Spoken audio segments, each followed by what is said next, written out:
أعوذ بالله من الشيطان الرجيم. بسم الله الرحمن الرحيم.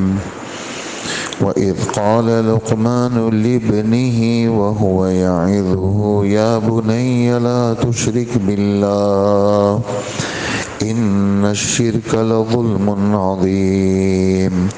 ووصينا الإنسان بوالديه حملته أمه وهنا على وهن وفصاله في عامين أن اشكر لي ولوالديك إلي المصير. صدق اللہ العظیم. سورہ لقمان چل رہی ہے ہماری، اور سورہ لقمان کی 13ویں اور 14ویں آیت کی تلاوت آپ حضرات نے سنی. حضرت لقمان کے بارے میں گزشتہ کل کچھ باتیں آپ حضرات کی خدمت میں پیش کی تھیں. ان کے اپنے بیٹے کو نصیحتیں کافی ساری ہیں، چلیں گی ہماری اس رکوع کے اندر. حضرت شیخ الحدیث رحمۃ اللہ علیہ نے فضائل صدقات کے اندر ان کی کافی ساری نصیحتوں کو جمع کیا ہے. رمضان المبارک میں جو اثر میں تعلیم ہوتی ہے ہماری مسجد میں، اس میں ایک دن ان کی نصیحتوں کا بھی ہوتا ہے. 1 یا 2 دن حضرت لقمان کی باتیں رمضان المبارک کے اندر اثر کی نشست میں بیان ہوتی ہے. ممکن ہے اس کے اخیر میں شاید ہم اس کو بھی بیان کریں.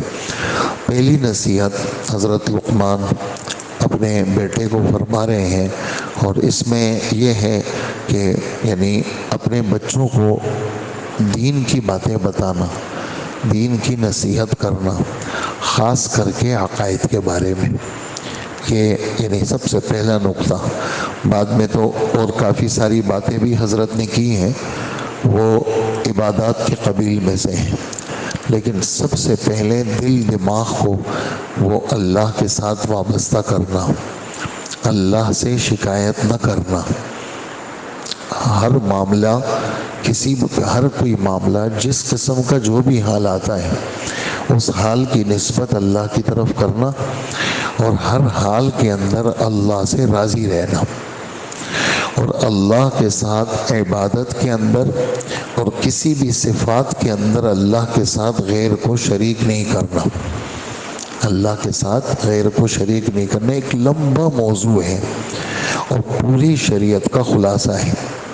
بس اس میں موٹی بات یہ ہے کہ لا الہ الا اللہ اس کا مرکزی نقطہ ہے کہ اللہ کے سوا کوئی معبود برحق نہیں ہے. یہ اس کا یعنی مرکزی نقطہ ہے اس کا.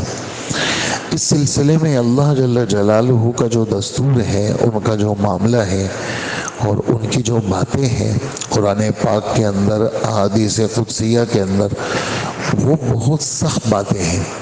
یعنی اللہ جل جلالہ نے خطاب کیا ہے نبیوں کو، اور مراد ہے عام لوگ، اس لیے کہ نبی تو کسی صورت میں مشرک نہیں بن سکتے، ورنہ نعوذ باللہ خدا کا انتخاب غلط ہوتا. اللہ نے ایک شخص کو نبی بنایا، توحید کا زندہ کرنے والا بنایا، وہ اللہ کا نعوذ باللہ مخالف بن جائے، یہ تو اللہ کا انتخاب غلط ہو گیا. تو نبی تو کسی صورت میں مشرک نہیں بن سکتا، اور نبی تو کسی صورت میں کسی گناہ کے قریب نہیں جا سکتا. لیکن ہمارے رب نے نبیوں کے لیے جو گفتگو کی ہے اس معاملے میں، شرک کے معاملے میں، 7واں پارہ، اس میں ایک لمبی فہرست ہے انبیاء کی. حضرت ابراہیم علیہ السلام کا ایک لمبا ذکر ہے کہ حضرت ابراہیم علیہ السلام نے ستارے کو دیکھا، کہا تمہارے ذہن کے مطابق یہ میرا رب ہو سکتا ہے؟ پھر کہا کہ نہیں، ڈوبنے والا ہمارا رب نہیں ہو سکتا. پھر اگلی رات کو چاند دیکھا، کہا یہ بڑا ہے، ممکن ہے تمہارے ذہنوں کے مطابق یہ میرا رب ہو. لیکن جب وہ چاند بھی ڈوب گیا تو کہا کہ میرے رب نے مجھے توحید کی تعلیم دی ہے، اگر نہ دیتا تو میں گمراہ ہوتا. اگلی صبح کو سورج دیکھا، سورج چمکتا دمکتا، شام ہو گئی، وہ بھی ڈھل گیا. پھر فرمانے لگے کہ میں بیزاری کا اعلان کرتا ہوں اور میں مشرک نہیں ہوں. یہ حضرت ابراہیم علیہ السلام کی بات 7ویں پارے میں. اسی سے 2-3 آیتوں کے بعد اللہ پاک فرماتے ہیں الذین آمنوا ولم یلبسوا ایمانہم بظلم، ایمان والے جنہوں نے ظلم کے ساتھ اپنے ایمان کو مکس نہیں کیا، خلط ملط نہیں کیا۔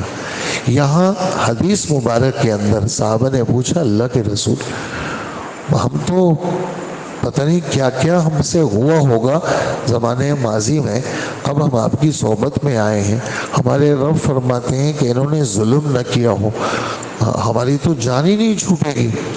تو اللہ کے رسول صلی اللہ علیہ وسلم نے فرمایا یہاں ظلم سے لوگوں پہ ظلم مراد نہیں ہے، یہاں ظلم سے شرک مراد ہے، یہاں ظلم سے شرک مراد ہے۔ 7ویں پارے کی اس آیت میں ظلم کے لفظ ہے۔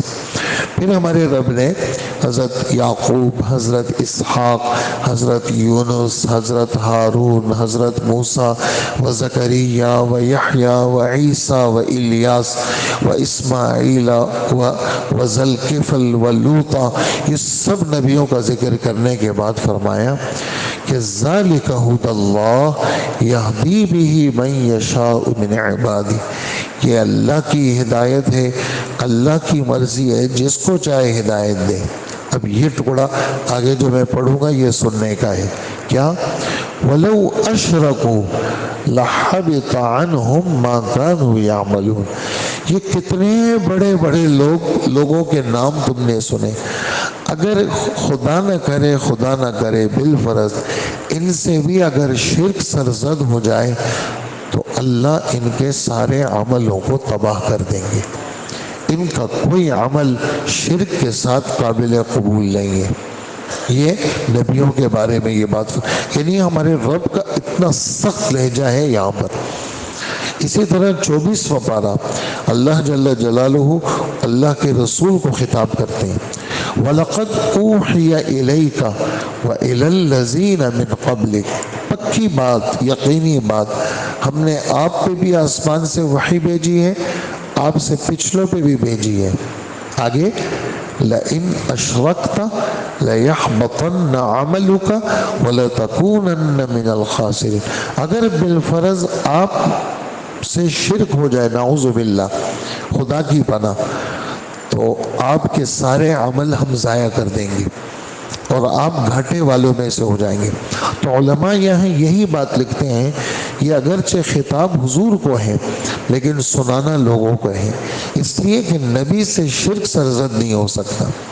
تو اس سلسلے میں معاملہ بہت ہی سخت ہے، لہٰذا یہ سر مرتے دم تک کسی غیر کے سامنے نہ جھکے، لہٰذا شرک کی معمولی سی بو بھی اس کو بھی آپ روادار نہ رکھیں، اپنے اندر آنے نہ دیں۔ اور یہی حال آپ کی بیوی کا ہو، یہی حال آپ کی بیٹیوں کا ہو، یہی حال آپ کے بیٹوں کا ہو اور آپ کے نیچے نسل کا ہو۔ تو یہ تعلیم ہے، ایک تو شرک کی مذمت میں نے عرض کی، ایک یہ ہے کہ گھروں کے اندر اس کا تذکرہ ہو کہ اللہ جل جلالہ ایک ہے، ذات میں بھی ایک ہے، صفات میں بھی ایک ہے، اور اللہ وحدہ لا شریک لہ ہے، اور اللہ وہ کرتے ہیں جو کوئی نہیں کر سکتا۔ آسمان کوئی بنا سکتا ہے؟ نہیں، اللہ نے بنایا۔ بارش کوئی برسا سکتا ہے؟ اللہ نے برسائے بارش۔ اور چاند سورج ستارے کوئی کر سکتا ہے، بنا سکتا ہے؟ نہیں کر سکتا۔ یعنی اللہ وہ کرتے ہیں جو کوئی نہیں کر سکتا۔ کسی ایک ذرے کو پیدا کرنا، انسان کو پیدا کرنا، یہ اللہ کے سوا کوئی نہیں ہے۔ اس لیے چھوٹے چھوٹے بچوں کو بجائے اس کے کہ ہم کارٹون میں لگائیں، بجائے اس کے کہ ہم ادھر ادھر کی گند والی چیزوں میں لگائیں، ان بچوں کو اللہ کے تعارف میں لگائیں۔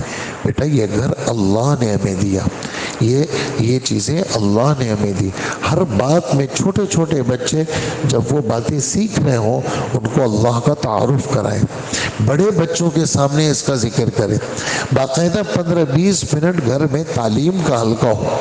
یہ بچوں کو یہی 24 گھنٹے صحابہ کے پاس بھی تھے، یہی 24 گھنٹے امام بخاری کے پاس بھی تھے، یہی 24 گھنٹے امام ابو حنیفہ کے پاس بھی تھے۔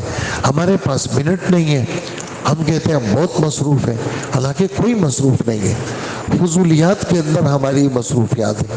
فضولیات کے اندر بچوں کو ایمان اور یقین کے لیے وقت دینا، یہ اس آیت کا ہم سے تقاضا ہے کہ حضرت لقمان اپنے بیٹے کو نصیحت کر رہے ہیں کہ بیٹا اللہ کے ساتھ غیر کو شریک نہیں کرنا۔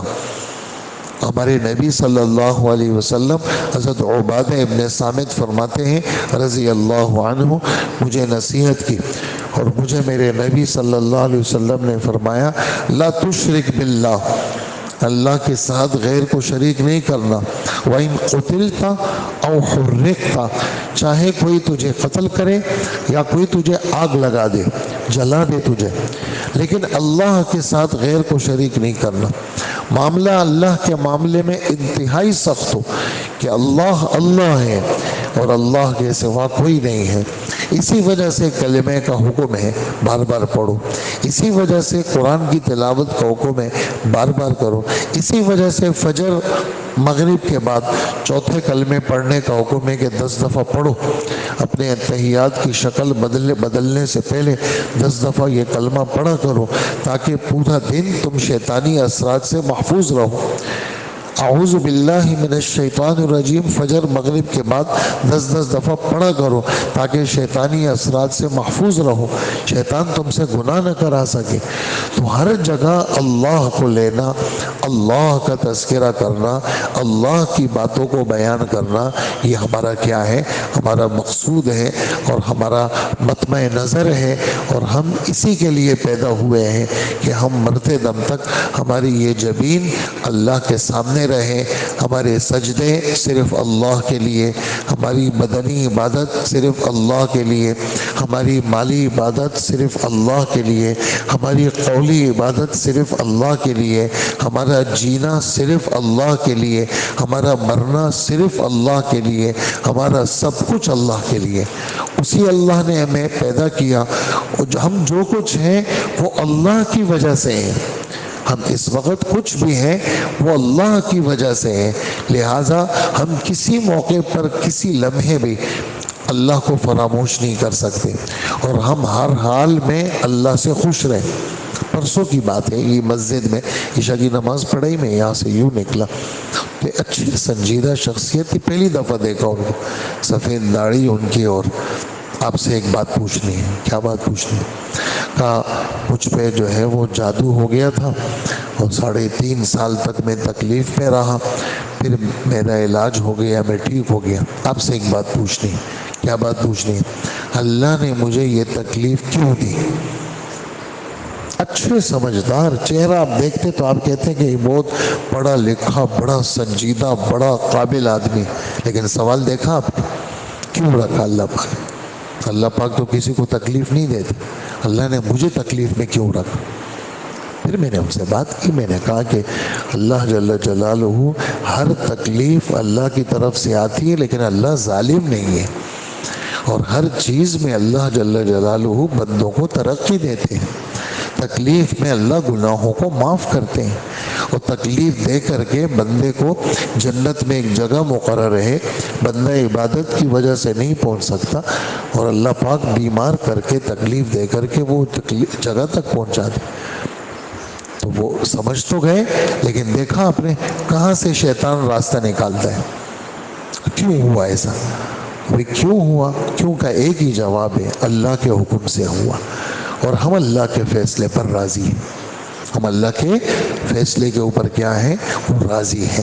تو اللہ کے متعلق ایسی باتیں سوچنا، کوئی حال آ جاتا ہے کہ اللہ نے کیوں کیا، خدا کے ساتھ ضد پہ اڑ جاتے ہیں۔ ہاں، اور یہ آپ کو میں اناڑیوں کی بات نہیں بتا رہا کہ یہ کوئی اناڑی لوگ ہوں گے، یہ اچھے جناب 16ویں جماعت پڑھ لیے اور اس سے آگے بھی جا رہے ہیں، اور جناب اپنے فن کے ماہرین ہیں، اور مہینے کے لاکھوں روپے ان کی تنخواہ ہے، اور ذرا سا کوئی حال آیا اللہ نے کیوں کیا، اور اللہ ظالم ہے نعوذ باللہ، اللہ نے ایسا کیا، خدا کے متعلق باتیں، تو اس آدمی کا ایمان کہاں رہے گا؟ جو اس تکلیف کی نسبت وہ کرتا ہے کہ اللہ نے مجھے ستایا، اللہ نے میرا گھر اجاڑا، دیکھیں فلانے مجھ سے زیادہ گناہ گار ہے، ان کے ساتھ تو اللہ نے نہیں کیا، میرے ساتھ اللہ نے کیا، تو چھوٹا سا سوراخ شیطان ڈھونڈتا ہے، وہاں سے گھس جاتا ہے۔ اور گھس کر کے وہ پھر خون میں گردش کرتا ہے اور وہ آدمی کو گمراہ کر دیتا ہے۔ اس لیے انتہا سے زیادہ ضروری ہے کہ آدمی اپنے رب کے ساتھ اس کا معاملہ اچھے گمان کا ہو۔ اور اسی وجہ سے علماء لکھتے ہیں کہ اللہ کے ساتھ اچھا گمان فرض ہے اور اللہ کے خلاف بدگمانی حرام ہے۔ اگر بندہ اللہ کے ساتھ بدگمان رہے گا کہ خدا نے اچھا نہیں کیا تو یہ گیا، یہ حرام ہے۔ اور اللہ کے ساتھ اچھا گمان رکھنا کیا ہے؟ یہ فرض ہے۔ تو ایک ہی آیت کی وضاحت آپ کی خدمت میں ہوئی، لہٰذا بچوں کا خیال رکھیں تاکہ بچے ہمارے گمراہی سے دوچار نہ ہوں، اور اس کی آسان ترتیب فضائل اعمال ہمارے گھروں میں اس کی تعلیم ہو، اور اس میں اللہ سے ہونا بیان ہوا، حضور کی باتیں، عمل کا شوق۔ یہ آدمی 10-15 منٹ اپنے گھر کے اندر فضائل اعمال کی ترتیب رکھے اور پڑھ کے سنائے۔ اگر آپ کو فائدہ نظر نہ بھی آئے تو کم سے کم اللہ کا نام تو آپ کے گھر میں لیا گیا، حضور پر درود تو بھیجا گیا۔ یہ سوچ کر کے آپ اپنے گھر میں اللہ کا رسول کا نام لیں، انشاءاللہ برکتیں بھی دیکھیں گے، اور ایسی برکتیں دیکھیں گے کہ آپ کی عقل حیران رہ جائے گی۔ اللہ پاک عمل کی توفیق عطا فرمائے۔ فرماتے ہیں اور وہ وقت یاد کرو جب حضرت لقمان نے اپنے بیٹے کو نصیحت کرتے ہوئے کہا تھا کہ میرے بیٹے اللہ کے ساتھ شرک نہیں کرنا، یقین جانو شرک بڑا بھاری ظلم ہے، یقین جانو شرک بڑا بھاری ظلم ہے۔ ظلم کس کو کہتے ہیں؟ آپ سے کوئی تعریف پوچھے ظلم کی کیا تعریف ہے، آپ کہیں گے عربی میں ظلم کی تعریف یہ ہے کسی چیز کے لیے جو جگہ مقرر ہے اس سے ہٹا کر کے اس کی غلط جگہ پہ رکھنا۔ مثلا ٹوپی کی جگہ سر ہے، آپ نے ٹوپی کو پاؤں میں پہنا، پاؤں میں تو جراب پہنتے ہیں، اور جراب کو آپ نے سر پہ اوڑھ لیا، تو یہ آپ نے ظلم کیا۔ وضع الشیء فی غیر محلہ، تو یہ سر یہ اللہ کا حق ہے، اس کو غیر کے سامنے جھکانا یہ ظلم ہے۔ یہ میں نے ٹوپی اور جراب کی مثال صرف سمجھانے کے لیے دی۔ قمیص یہاں پہنی جاتی ہے، آپ نے آستین پاؤں میں چڑھا دی، اور شلوار کے دو وہ حصے پائنچے آپ نے ہاتھوں میں چڑھا دی، تو یہ آپ نے ظلم کیا۔ جو چیز جہاں کی تھی آپ نے اس کے غلط جگہ پہ رکھ دی، اس کو ظلم کہا جاتا ہے۔ ایسے ہی سر اللہ کے سامنے رکھنے کا ہے، اس کو کسی اور کے سامنے رکھنا اس کو ظلم کہا جاتا ہے۔ اللہ پاک ہمیں عمل کی توفیق عطا فرمائے۔ الحمدللہ والصلاة والسلام علی نبینا محمد وآلہ وصحبہ اجمعین۔ اے اللہ ہمارے گناہوں کو معاف فرما، اللہ ہماری مغفرت فرما، فتنوں سے ہماری حفاظت فرما، آج دن کے سارے کام اپنے کرم اپنے فضل سے آسان فرما۔ مدارس کے امتحان شروع ہیں، آج ہمارے بنوری ٹاؤن میں پہلا پرچہ ہے، اس کے لیے دعا فرمائیں۔ اللہ پاک طلباء و طالبات کے لیے پرچوں کا حل آسان فرمائیں، اور سارے بچے اپنے فضل اور کرم سے اچھے نمبرات سے سب بچوں بچیوں کو اے اللہ کامیاب فرما، اور اے اللہ ہم سب کو ہدایت عطا فرما، اور شرک سے ہماری حفاظت فرما، ہماری نسلوں کی حفاظت فرما، ہماری حفاظت فرما، مرتے دم تک خالص توحید کے ساتھ اللہ ہم سب کو منسلک فرما، ہماری دعاؤں کو قبول فرما۔ وصلی اللہ وسلم علی نبینا محمد وآلہ وصحبہ وامتہ اجمعین، آمین برحمتک یا ارحم الراحمین۔